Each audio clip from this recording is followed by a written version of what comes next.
South Africa is currently facing a severe power crisis that has had a significant impact on the country. The power crisis, often referred to as load shedding, involves the scheduled as well as unscheduled power outages implemented by national electricity provider Eskom. The country's power provider can't keep up with the demand. Some locals blame the government for not fixing up this faster. However, power mafias, corruption as well as theft of power makes this problem particularly complex.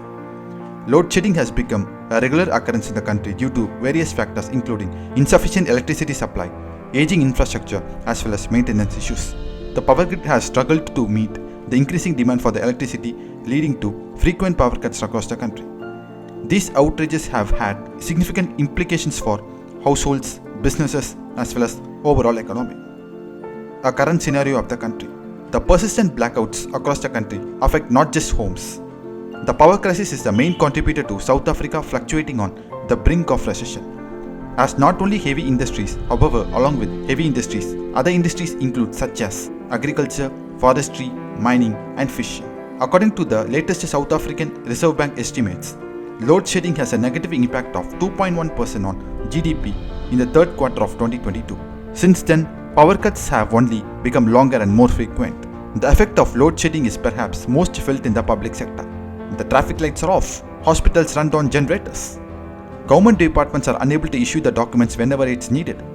And the teachers instruct their students in the freezing classrooms. The power cuts have resulted in inconvenience as well as disruption for individuals as well as businesses.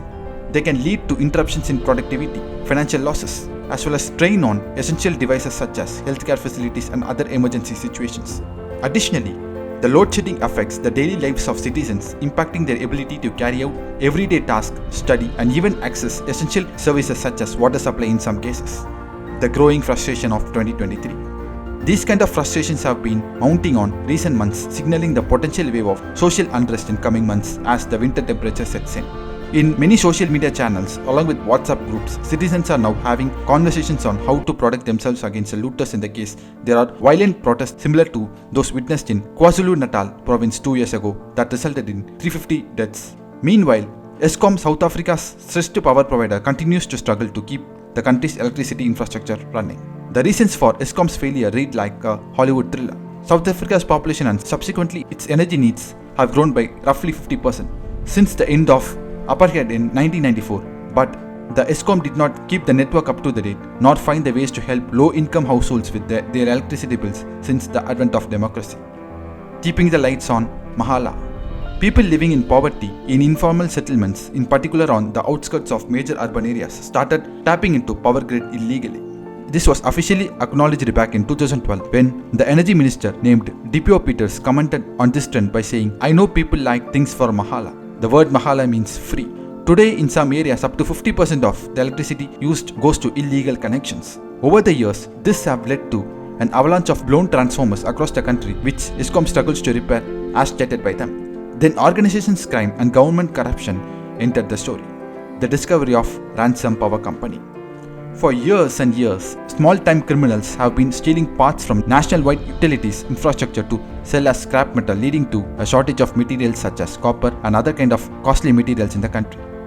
The government even proposed a scrap metal ban last year in order to combat this, but nothing really worked. However, this was nothing compared to the revelations from earlier this year when it was revealed that the crime syndicates have been holding the country's network of coal-powered plants to ransom. In order to address the power crisis, the South African government along with Eskom had been working on various initiatives. These include the plans to increase electricity generation capacity through the construction of new power plants such as Medupi and Kusli and the exploration of renewable energy sources. However, these long-term solutions take time to implement and alleviate on current power shortages. The billions stolen. In fact, Eskom executives were alleged to have stolen funds to tune of $55 million a month for the much of past decade as per Andy D. Luther, who is the former CEO of Eskom. Surprisingly, in late 2022, the particular person narrowly escaped a serious attempt on his life after going public with his findings. In the meantime, the government has urged citizens as well as businesses to conserve electricity by implementing energy-saving measures. These measures include using energy-efficient appliances, switching off lights and electronics when not in use, and reducing overall electricity consumption. The power crisis in South Africa remains a significant challenge.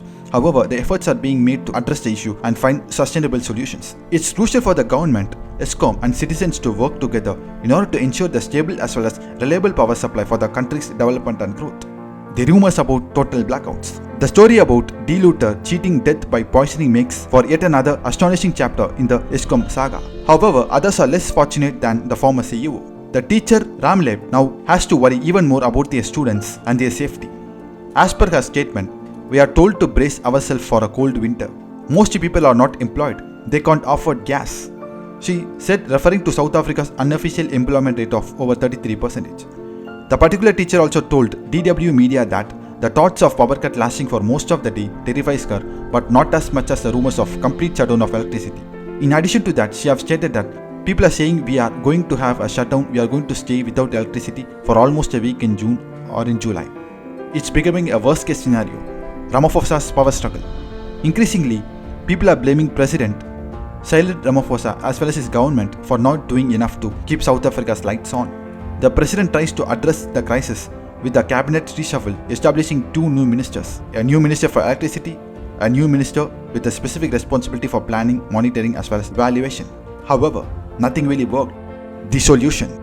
For many, renewable energy solutions are the only way out of the crisis. Thousands of households as well as businesses across the country have opted to go completely off-grid in recent years. In fact, the solar industry has become one of the few sectors currently booming in South Africa, with the installation appointments booked up to months in advance. According to the Daily Investor, imports of solar panels reached $200 million in South Africa in first quarter of 2023. The initiative could theoretically set South Africa on the path towards becoming the first off-grid nation in the world, at least in powering homes and offices. A report published by RMB Morgan Stanley shows that overall, the private sector will start to generate more electricity than Eskom by 2025, leading by renewable solutions. This will free up considerable parts of Eskom's crumbling grid to help industry and manufacturing sectors. However, many households will remain in dark. With solar panels costing upwards of $10,000, the end of load shielding is not closed for those who have to give up 1 year's salary or more to install solar panels. This is the current scenario of South Africa in 2023 in terms of electricity crisis.